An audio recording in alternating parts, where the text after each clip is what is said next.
Hello student, आज की इस वीडियो के अंदर हम क्लास 10 सिंध बोर्ड की चैप्टर नंबर 19 मैट्रिसेस और डिटर्मिनेंट की एक्सरसाइज 19.1 का क्वेश्चन नंबर 9 और 10 देखने जा रहे हैं। तो चलें शुरू करते हैं आज की वीडियो।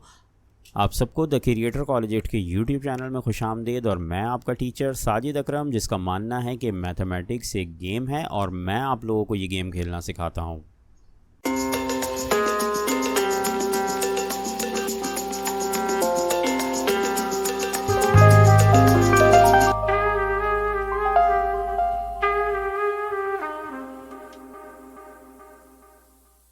स्टूडेंट, क्वेश्चन नंबर 9 और 10 के अंदर हमें दोनों में एक जैसा ही काम करना है। इसमें हमें कुछ अननोन है, उनकी वैल्यूज़ मालूम करनी है मैट्रिसेस के अंदर मुख्तलिफ़ तरीक़ों से। तो हम इसमें जो है वो इनको मालूम करना सीखेंगे। तो चलें पहले देखते हैं क्वेश्चन नंबर 9 को और उसके बाद फिर क्वेश्चन नंबर 10 को। तो क्वेश्चन नंबर 9 के अंदर हमारे पास जो मैट्रिक्स हमारे पास मौजूद है ये आप देख सकते हैं यहाँ पे तीन मैट्रिसेस हमें दिए हुए हैं। ये तीन मैट्रिक्स नहीं है बल्कि ये एक इक्वेशन है। ये इक्वेशन यहाँ से लेकर यहाँ तक आप देख सकते हैं, ये पूरी एक इक्वेशन है जो मैट्रिक्स फॉर्म में लिखी हुई है। इस इक्वेशन के अंदर हमारे पास तीन अननोन है ए बी एंड चार अननोन है ए बी सी डी। तो हमें इन चारों की वैल्यू जो है वो निकालनी है। तो अब कैसे निकाली जाएगी? तो देखो यहाँ पर दो मैट्रिसेस जो हमें दिए हुए हैं, इनके दरमियान जो है एक ऑपरेशन हो रहा है एडिशन का। और एडिशन हम जो है वो पीछे सवालों के अंदर देख के आ चुके हैं और हम लोग अब इतने अच्छी तरीके से इसको सीख चुके हैं। उम्मीद है कि आप लोग इसको बड़ी आसानी से कर सकते हैं। तो हम पहले इन दोनों मैट्रिसेस को ऐड करेंगे। इस इक्वेशन के अंदर ये मैट्रिसेस ऐड हो रही हैं, तो हमने इन दोनों को क्या किया, ऐड कर दिया।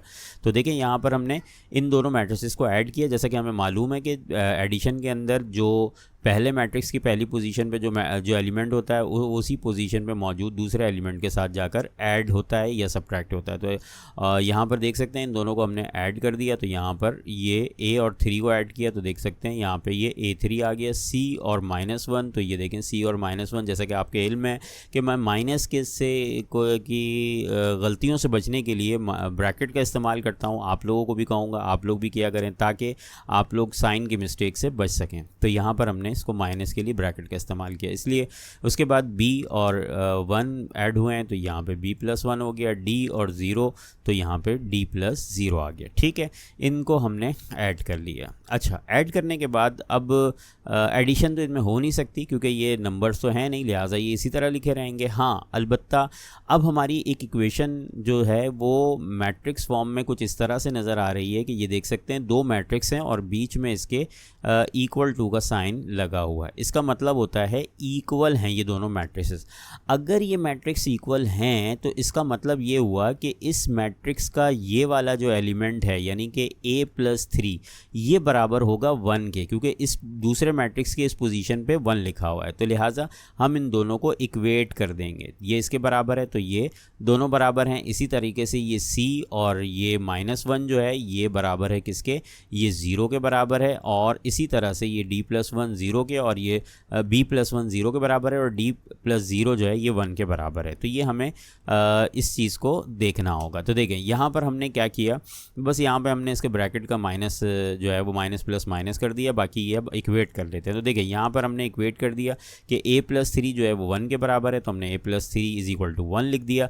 और यहाँ से हमने क्या किया, इसके बाद A की वैल्यू निकालने के लिए 3 को इधर लेके चलेगा तो 3 प्लस का था, यहाँ आके माइनस का हो गया। और 1 में से 3 माइनस हुआ तो ये हमारे पास माइनस का 2 बच गया और हमारे पास A की वैल्यू आ गई। ठीक है जी।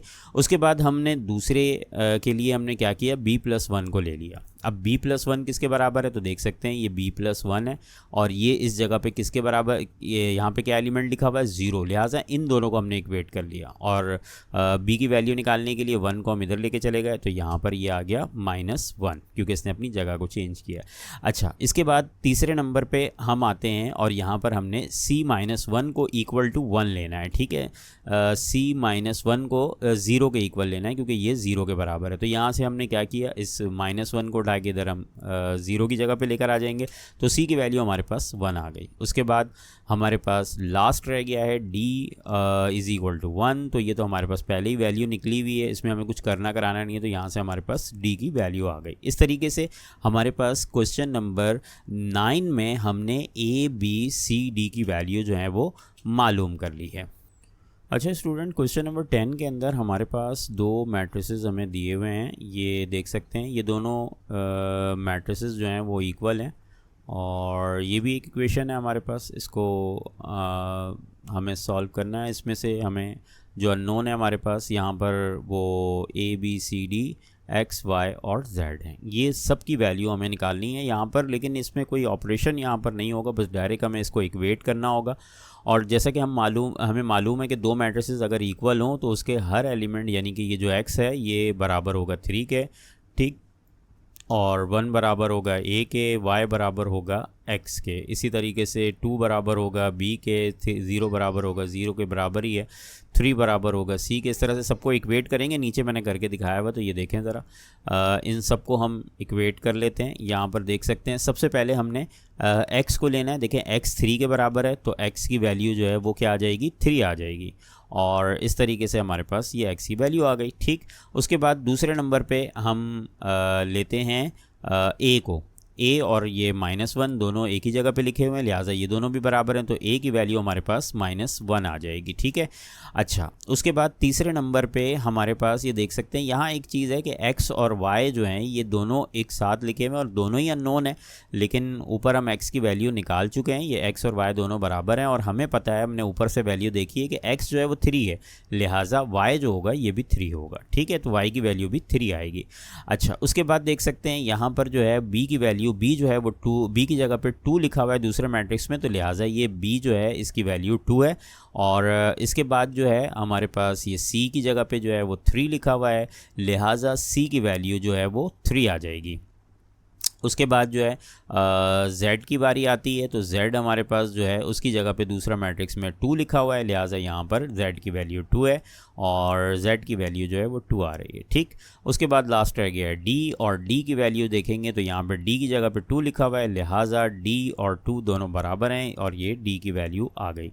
तो इस तरीके से ये हमारा सवाल क्वेश्चन नंबर 10 भी जो है ये कंप्लीट हो गया, और इस एक्सरसाइज के अंदर यही दो सवाल थे जो कि इस तरह के थे, तो मैंने सोचा कि चलो दोनों सवालों को एक साथ ही आप लोगों को करवा दिया जाए, ताकि आप लोग जो हैं वो इस इक्वेट करने वाली जो सवाल आते हैं इनकी वैल्यूज़ निकालने वाले जो हैं उनको हम अच्छी तरह से समझ सकें कि किस तरीके से इसको सॉल्व किया जाएगा। तो ये सवाल हमारा यहाँ पे कंप्लीट हुआ और ये वीडियो भी हमारी यहाँ पे कंप्लीट हुई है। आप लोगों से फिर गुजारिश है कि अगर आप लोगों ने आप लोग 9th क्लास के या मैट्रिक क्लास के स्टूडेंट हैं और आप लोग जो है वो मैथ को पढ़ना चाहते हैं, तो यहाँ पर मैं आप लोगों के लिए जो है वो पूरी बुक की जो है मैथ के तमाम सवालों की जो है वो सॉल्यूशन लेकर आ रहा हूँ। तो आप लोग जो है वो इस चैनल को जो है वो ज़रूर सब्सक्राइब कर लीजिए, और साथ ही साथ बेल के जो आइकन है उसको पे भी प्रेस कर दीजिए, क्योंकि मैं जब नया सवाल लेकर आऊँगा, अगला टॉपिक लेकर आऊँगा, अगले चैप्टर के वो लेकर आऊँगा, तो आप लोगों को मैसेज आ जाएगा, ताकि आप लोगों को पता चल जाएगा कि ये वीडियो जो आई है और आप लोग उसको देख लीजिएगा।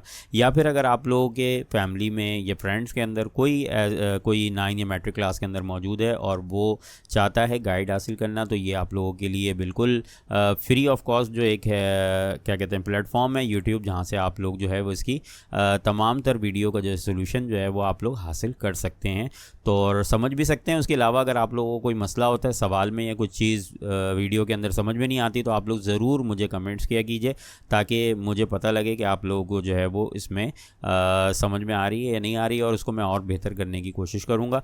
तो चलें फिर यहाँ पर इस वीडियो को ख़त्म करते हैं और अगली वीडियो में दोबारा हाजिर होऊंगा। तब तक के लिए आप लोगों से इजाज़त चाहता हूँ। अल्लाह हाफिज़।